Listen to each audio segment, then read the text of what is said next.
ke Hungaria ini dijanjikannya magang, tapi malah ternyata di sana ngerjain kerjaan kuli. Kami ditipu, Mak. Janji kerja di Thailand, terus kami dikirim ke Myanmar. Modus penipuannya itu, tim Indonesia itu tugasnya nyari kontak nomor WhatsApp atau Telegram. Semuanya itu love scam. Kita nipunya itu lewat seperti dating apps. Awalnya sih bilang liburan, jadi aku pergi berangkat ke sana. Ternyata tuh kata dia ini kerjaan scammer.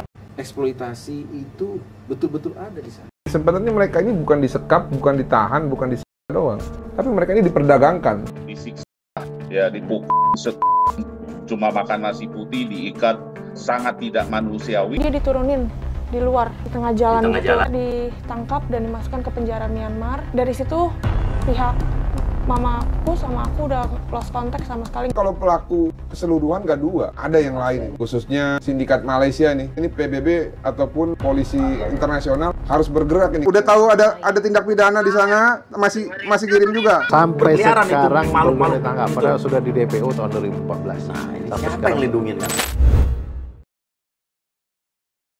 Kami ditipu, Mak. Janji kerja di Thailand, terus kami dikirim ke Myanmar. Dari situlah diancam lah, kalau nggak capai target, dia udah dicabut setiap hari. Dan mau dijual kami. Mereka perusahaan minta tebusan 35 juta tuh per orang. Minta tebusan 55. Kalau ke saya 40. Masih tebusan juga, 160 juta. Mayoritas korban agensi. Itu kan kebanggaan karena niat untuk bekerja ke luar negerinya untuk flexing lebih kuat, akhirnya daya kritisnya jadi rendah. Dia membuat akun hotline palsu KBRI Phnom Penh, menipu keluarga, mengaku sebagai KBR, meminta uang. Ini kan yang sudah kita tolong, justru malah jadi pelaku sekarang. Pelaku menipu sesama WNI yang lain. Ini warga Pesanggerahan Jakarta Selatan. Di Myanmar, terus diancam, katanya diamputasi jika tidak bayar tebusan 478 juta.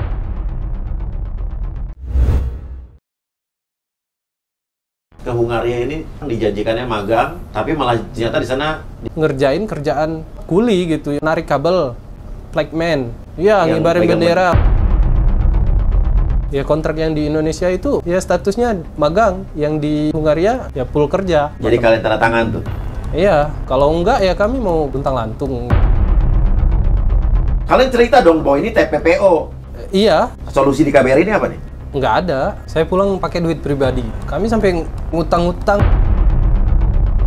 Kasus yang Jerman kenapa kok sekarang mendem ya? Udah kayak melempem nih. Betul. Ada apa? Ada kekuatan apa di balik mafia ini gitu kan ya?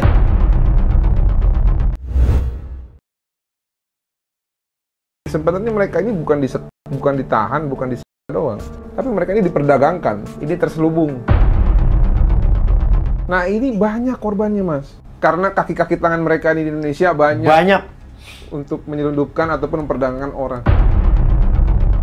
Temennya mereka yang nggak masuk rombongan ini, itu ada yang sampai saat ini nggak tahu kemana, diduga keras ke wilayah tertentu dan hilang, mungkin sudah tidak ada jiwanya lagi, hanya tinggal raganya dan mungkin raganya nempel ke raga orang. Ketua majelis itu ketika menggali suatu kebenaran material ya di depan persidangan, menjadikan referensi itu adalah tayangan YouTube-nya Uya Kuya. Biasalah Pak, disiksa, ya dipukul, cuma makan nasi putih, diikat, sangat tidak manusiawi. Terjadi sih.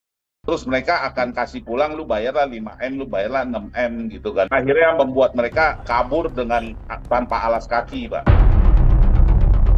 Mereka di WhatsApp untuk datang ke KBRI untuk foto SPLP. Mereka datang itu sudah pihak perusahaan itu sudah ngumpul di sana, bawa polisi, 2 mobil di depan KBRI, Pak. Enggak, kok bisa tahu? Nah, orang Indonesia yang menyiksa dan memperbudak, menjajah warganya, masyarakatnya sendiri, ya kan itu? Betul. Ini kita fokus di situ lah. Membuat saya ke Mas Uya. Kami mau nyampaikan sama Pak Buya, kami mau minta tolong bantuannya supaya kami bisa pulang ke Indonesia dengan selamat, biar bisa berkumpul dengan keluarga kami di Indonesia. Yang bisa langsung dibuktikan Indonesia 2 pelaku ya, Nita dan juga Andre. Beberapa hari kemudian ditangkap. Kalau pelaku keseluruhan nggak dua, ada yang lain. Khususnya sindikat Malaysia nih. Ini PBB ataupun polisi internasional harus bergerak ini. Karena sindikatnya kebanyakan di Malaysia, Mas Uya. Ini kita lagi cari nih maklar paspornya nih. Harusnya dia ditarik pihak juga. Kalau dia mengetahui kawan-kawan ini mau diperdagangkan, apakah itu ada hubungannya sama internal imigrasi? Kalau nggak dikawal nanti tiba-tiba seperti kata-kata dari SBY, Bang Hasan, ada kasus gaib tuh di daerah. Ibu ini diminta cabut laporan, kan katanya alasannya pokoknya sakit. Kalau dia di penjara, orang tuanya jadi tambah sakit. Terima kasih Mas Uya. Terima kasih. Ya gitu. Terima kasih. Sampai jumpa lagi Mas Uya. Mamaku adalah wanita sendiri dan kebetulan 5 orang yang dibebaskan itu juga disekap selama 1 bulan dan mamaku takut. Jadi dia memilih untuk stay di situ daripada dia harus disiksa atau disekap sampai nggak diberi makan. Dia diturunin di luar, di tengah jalan, ditangkap dan dimasukkan ke penjara Myanmar. Dari situ pihak mamaku sama aku udah lost contact, sama sekali nggak bisa dihubungin sampai detik ini. Dia cuma kirimin foto, dia bilang ini terakhir kalinya dia pakai handphone, dia udah nggak bisa pakai handphone lagi. Jadi sebelumnya bahkan yang 6 orang ini tuh sempat ditipu sebelum ketemu dengan pengacara ini, dimintain uang dan ternyata tidak menghasilkan apa-apa. Keluar uang tuh udah 15 jutaan. Awalnya sih bilang liburan, hanya liburan ke anak kan. Bohong berarti ke anak? Bohong, pikirnya memang dalam perjanjian itu kan dia bilang 6 bulan bisa pulang. Iya. Jadi aku pergi berangkat ke sana, ternyata tuh kata dia ini kerjaan scammer. Bu, saya sempat dijual, Mas. Gara-gara apa, Bu? Saya juga nggak tahu itu dijual ya, tiba-tiba kita disuruh kemas-kemas. Sama, kalau saya mau minta pulang, tetap harus ganti rugi kan. Paspor ditahan? Paspor saya ditahan di perusahaan pertama. Apa tuh rasanya waktu itu hilang nggak bisa ngubungin ibu kamu? Wah, aku pikir mamaku udah meninggal kali. Takut kayak mentalnya mamaku nggak kuat, jadi kayak aku udah putus harapan sih. Aku pikir mamaku kayak udah nggak ada. Modus penipuannya itu, tim Indonesia itu tugasnya nyari kontak nomor WhatsApp atau Telegram. Semuanya itu love scam. Kalian menyamar sebagai cewek apa cowok nih? Cewek, semuanya cewek. Oh, semua jadi cewek? Karena targetnya cowok. Berarti yang melakukan cewek? Iya, ada modelnya. Bahkan bisa video call. Kita berontak, kayak ngomong si agak satu, akhirnya jadi ini sekarang mau gue kerja, ya udah saya bilang stop kerja, kita kumpul di satu ruangan. Ternyata mereka udah tahu tuh masalah berita viral dan sampai akhirnya ketahuan provokator siapa. Akhirnya membuat mereka tuh makin marah gitu sama kita. Terus pada disiksa Mas. Diapain aja? Dipukul, disebut sampai mereka tuh lebam-lebam. Sini bolong, di perut ada. Kemarin sama di pantat sih sama paha. Di sana itu nggak ada gender pria atau wanita. Ketika lu ngelakuin kesalahan ya lu dihantam. Mereka di penjara gelap gitu, bahkan tanpa WC, tanpa segala macam. Mereka juga buang air karena disediain ember doang satu. Kalau mereka sudah nggak berguna, nggak bisa dapat klien atau nggak bisa kerja, ya mereka dijual untuk disiksa. Oh, Andri sama Anita ini hubungannya apa sih? Kan ditangkapnya bareng-bareng. Dulunya awalnya partner kerja, tapi sepertinya bukan partner kerja saja. Ada hubungan relationship. Bagaimana pertanggungjawabanmu sudah mengirim segitu banyak orang dan sekarang nggak bisa pulang dan diancam mau dibunuh? Ini bagaimana pertanggungjawabanmu? Ini surat tugasmu banyak banget ini. Nggak ada ancaman, Pak. Nggak ada ancaman. Siapa yang bilang ada ancaman mau dibunuh Itu dari mana? videonya udah ada.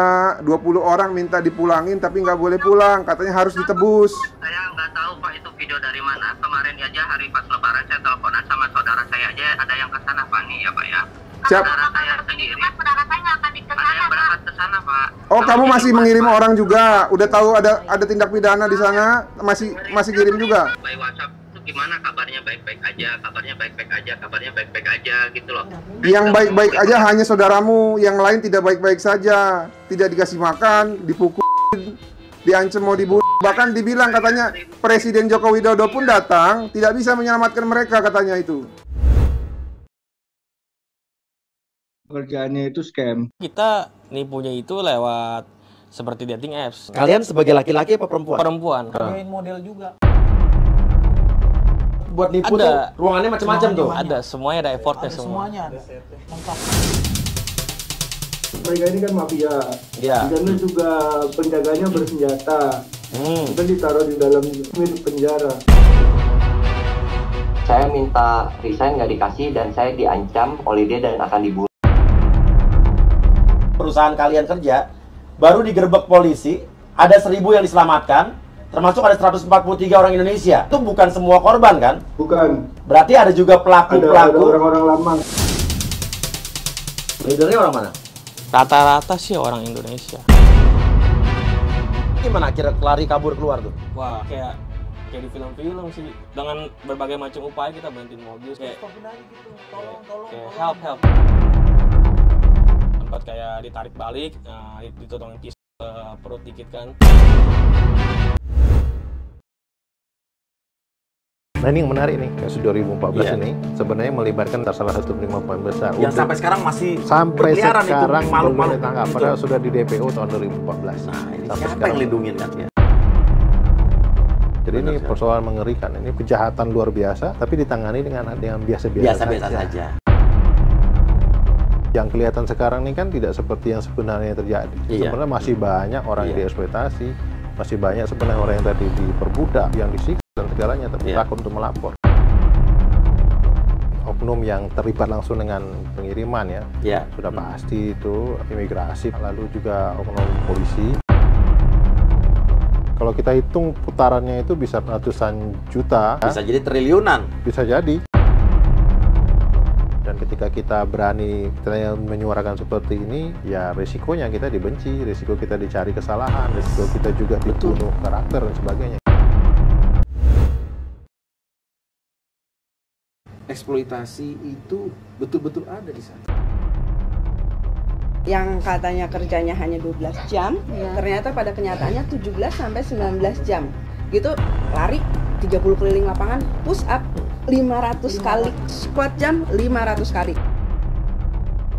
Mulai dipukul pakai kursi, terus disut. Ada kira-kira 6 kali cambuk. Menjelang sore dicambuk lagi. Akhirnya anak saya kejang-kejang pingsan. Kalau ke rumah sakit bos Iya, itu dikenain biaya tuh 20 juta. Jadi anak saya berhutang sama perusahaan. Nggak bisa kabur tuh? Nggak bisa. Karena ada yang jaga. Ya. Kayak sipilnya tapi dia bersenjata. Kalau yang mau pulang, istilahnya bisa tukar kepala. Jadi misalnya 1 orang, sekarang itu harus menjebak 5.